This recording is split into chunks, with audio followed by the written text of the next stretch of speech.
if that particular minister had his way, Canadians wouldn't even be allowed to drive to the grocery store because he wants to abolish roads. Yeah.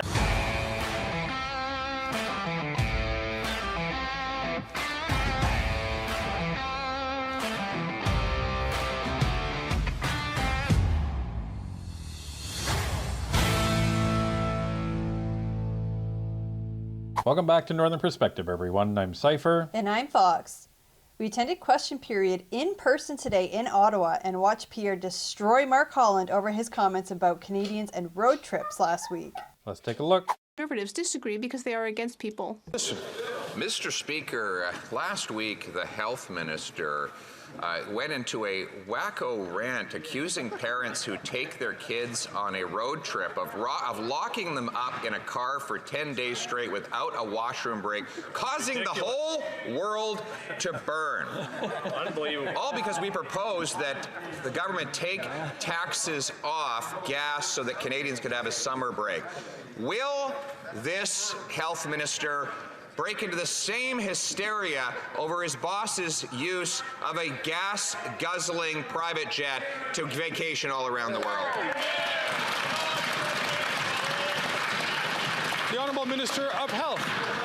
So this is interesting because this is exactly what we addressed on the live stream last night and the blatant hypocrisy behind it.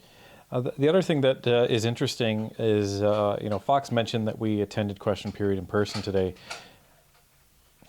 and it's actually very difficult to hear what the MPs are saying if you don't use the listening assist devices for the translation. Oh, it was so loud in there. I couldn't believe it.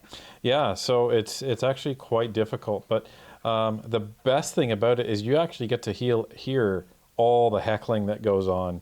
And there's some zingers and from some people that you wouldn't expect to be effective hecklers. So you know who's a great heckler that I learned today is Dr. Ellis. He was amazing. I can't even remember what he said because I was just so stunned and in awe, but he was amazing.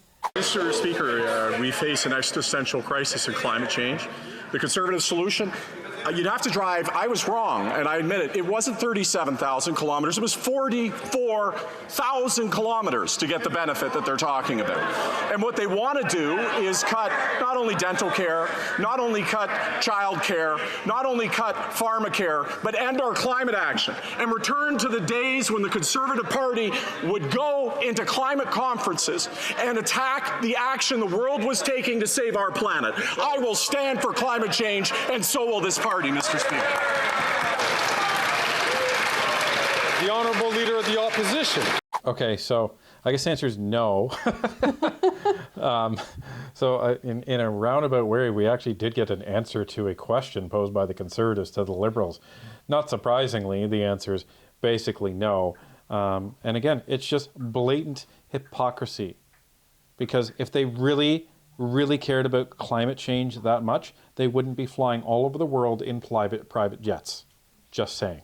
Mr. Speaker, his Wacko math gets even worse. He's talking about vacations of 44,000 kilometers. Those are the vacations his boss takes in a taxpayer-funded, fuel-guzzling private jet. The vacations for which Conservatives want to give Canadians a break is to a local campground where they can support the local economy. We know Canadians can't go abroad. All they can do is get in their small vehicle and have a small break. Why won't the government take the tax off so that they can afford to do that? The Honourable Minister of the Environment and Climate Change. Mr. Speaker, it seems that we have in fact underestimated the Wacko math of the Conservative Party of Canada. According to Sarah Hastings-Simon, an associate professor at the University of Calgary Faculty of Science, and she crunched the numbers, the alleged numbers of the Conservative Party based on the savings, and her calculation, someone would have to drive 44,000 kilometers, not 37,000 kilometers, Mr. Speaker.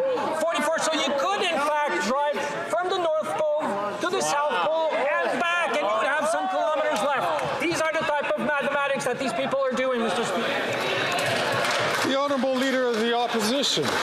Okay, so here's the big problem I have with Gibo. Let's say he's right, okay? Let's just say he's right. Then what's the point of the carbon tax?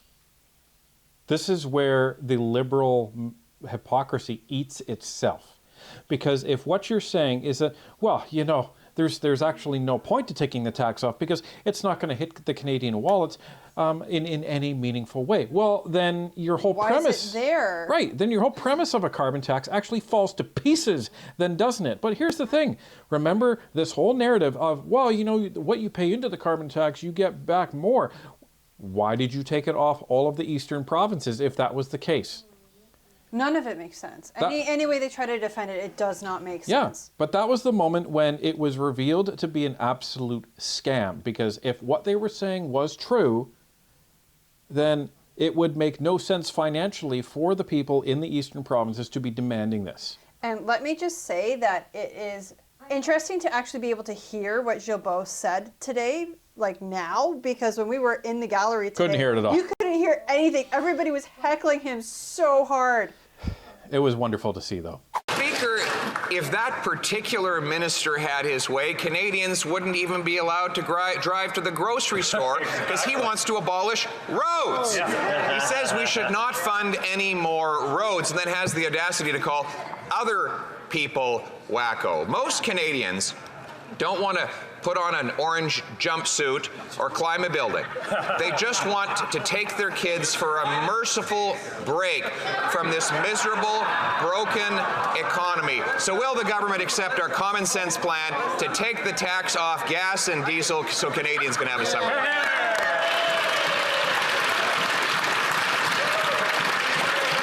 The Honourable Minister for the Environment and Climate Change. So, for those that may not be aware of what the orange jumpsuit and climb a building reference is, Fox, what was that about? So I don't recall the year, you'll have to forgive me, but it was when Gilbeau was with Greenpeace. He climbed the CN Tower, subsequently was arrested, and the orange jumpsuit refers to him being arrested. There you go. So he can also be the Minister of... Never mind, I don't think that YouTube will allow me to say that. It's a prison reference, everybody. Can't, in fact, drive from the North Pole to the South Pole. There are no roads. I'm sure they'll find ways to blame me for that. Leave alone the fact that there are two oceans. But if you were to drive from Canada's most northern city, accessible by road, Tuktoyaktuk in the Northwest Territories, and then you drove to the most southern city, accessible by road, Tierra del Fuego in Argentina, you would have to drive 16,000 kilometers at an average speed of 100 kilometers an hour without stopping. It would be 60 hours, Mr. Speaker, and you're only halfway to the savings claimed by the Conservative Party of Canada. He's blaming the Conservatives for saying that there's no roads between the North Pole and the South Pole. You're the one who brought up there was no roads. And did you hear how hard he was being heckled? Like, you could barely hear him on the screen now.